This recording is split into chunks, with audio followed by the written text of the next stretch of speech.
Welcome back to the Reading and Writing Podcast. My guest today is Desideria Mesa, author of the debut novel Bindle Punk Bruja. Writer Greta Kelly wrote about the novel.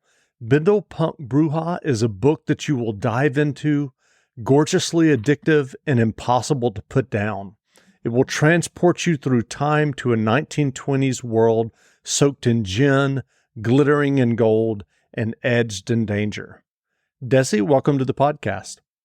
Thank you so much. Thank you for having me. Absolutely. Well, if someone listening hasn't yet heard about your new novel, Bindle Punk Bruja, how would you describe the novel? Well, honestly, I would describe it as a white passing daughter of a Mexican immigrant who grew up in the Mexican boxcar communities in Kansas City in the 1920s. She is also half bruja or half witch, just a woven in tale of an old Mexican folk tale of magic dirt. And she's trying to find her way in the world and figure out what she's capable of. She's a part-time reporter by day. That's really a cover because she's a bootlegger by night.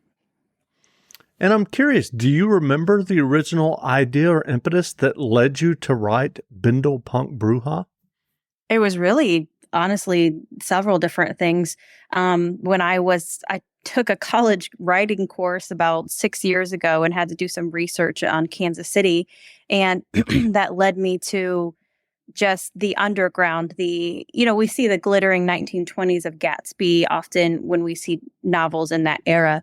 But this was really the underground, the immigrants, LGBTQ community, and just all of those who were not living such a glittering lifestyle. So that really kind of sparked that. And I began to look into my family's journey from Mexico, my grandparents, their journey here as well, and just began to inspire this beautiful story. And I'm curious, did you end up doing a lot of research about the 1920s setting as you were working on the novel? Well, I had to because to make it authentic for one, and because there's just so much stories I feel like that needed to be told. So yeah, I researched places, events, tried to get everything as accurate as I possibly could, even down to the slang, which a lot of people found interesting and fun. And how did you do the research on the slang specifically? The same way I did research for college, just looking up old articles, some other research people have already put together. It's great to use, current research, reading old books, watching old movies, newspapers and writings and things like that, just gleaning from all of that. Sure. Well, I'm curious, what was your writing journey that led you to writing your first stories and getting your debut novel published? It started about 4 years ago. I was primarily writing poetry. I don't have any kind of degree in anything, and didn't really make it quite through high school. But I've always had this passion for writing. And so it was poetry. I did some plays. I did songwriting. I still do some of that. And just about 4 years ago, I had this story rolling around in my head. It was a different story than Bindle Punk Bruja. It ended up being a trilogy that I'm still working on. And just discovered my love for writing. So I began kind of self-teaching, to be quite honest, from that point on, and learning strategies and learned the publishing industry. Took me about a year to figure out how to even go about getting published. So it was a self-learned journey, honestly. And what did that self-teaching look like for you as you were actually working on your first, your debut novel? Spent about 10 hours a day for a good 2 years writing. I was obsessed with it. I love it. That's when you discover something you love. And I would write, and then I would get beta readers and get feedback on that. And I began to follow a lot of online teaching on writing. I mean, you can just Google and find, people who have good chops that are well known and that teach strategy. So I would take a strategy, for example, when I learned about, kind of rookie mistakes of using too many adverbs, for example, or, dialogue tags. These are things I just had to learn piece by piece and then go through my entire trilogy and apply it. And I would do that each time. And especially through the querying process to find an agent, I also learned through their feedback a lot to kind of work on in my writing strategies. That's great. And at Kroger, we believe fresh means holding all our produce to a higher standard. To make sure a bad apple won't spoil the whole bunch, we do up to a 27-point inspection on our fruits and veggies. We check for things like sunburns and scarring, making sure you only get the crunchiest apples. In fact, only the best produce like juicy pears, zesty oranges, and crisp carrots reach our shelves. Because when it comes to fresh for everyone, we want our fruits and veggies to be the apple of your eye. Kroger, fresh for everyone. what was your writing process as you were working on Bindle Punk Bruja? Did you outline the novel before you began writing it, or was it more of an organic process of just diving into the narrative? By the time I wrote Bindle Punk Bruja, this was the fourth book that I had written.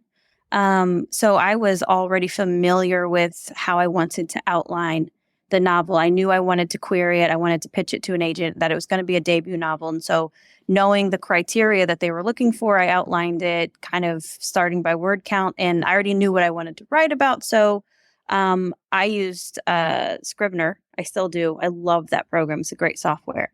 Mm-hmm. And I would outline each chapter and then each scene in a chapter and just kind of write my notes and put my links in there and kind of write how I wanted that scene to play out. And I'm a writer who, I know many of us do, listens to music for inspiration. So I have an entire playlist of 1920s music that really helps me move some of that imagination along. I'm curious, is that playlist on Spotify? Can other people see it? It is. It's actually called Bindle Punk. I think it's public. Ah. Look at that. I'll have to check it out. It's a great playlist. I still listen to it. That's great. Well, I'm curious, are you working on another novel now? Right now, yes. I'm working with Harper Voyager on the sequel to Bindle Punk Bruja, as untitled BPB2. I have ideas, but I don't want to give them all away on the title. But, sure. It's definitely picking up about 6 months after book one leaves off. That's great. Well, given your unique writing journey, what writing advice would you offer for those who are working on their own stories or novels?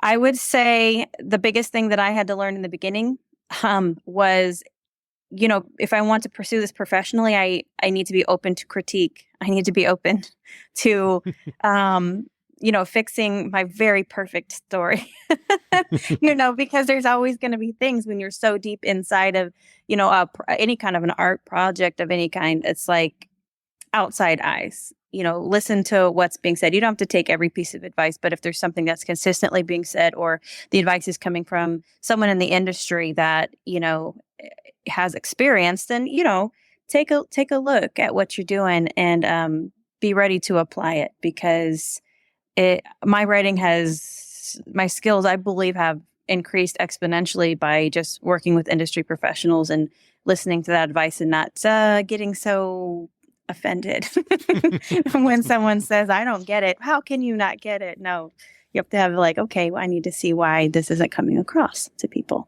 That's great. Well, what books have you read recently that you enjoyed? Right now, I am so I might be a little strange when I'm in the middle of a writing project. Sometimes I have to be careful what kind of content I'm consuming, because I don't want it to change the voice and tone of the project I'm working on. And since I am doing a sequel, I've been kind of doing some lighter reading. So there's a anthology by Quill and Crow. It's a small press, but they do these gothic horror stories that are not so heavy, because I can't do scary. I cannot. But it's I don't know how to describe it other than macabre and just kind of creepy.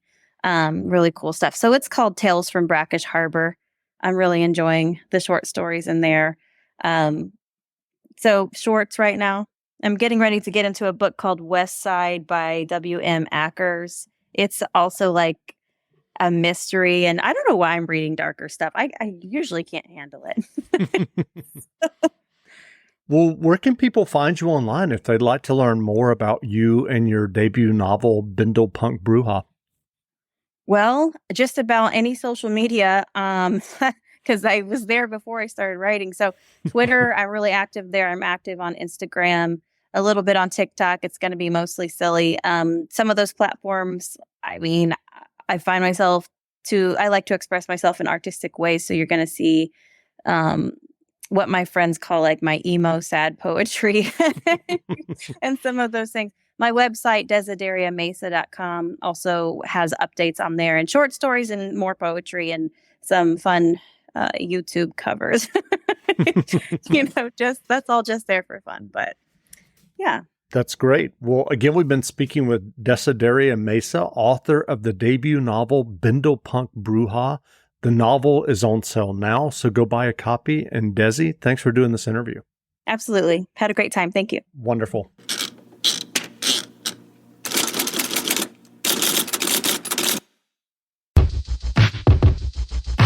The Venture X card from Capital One gives you premium travel benefits, perfect for seeing Taylor Swift The Eras Tour.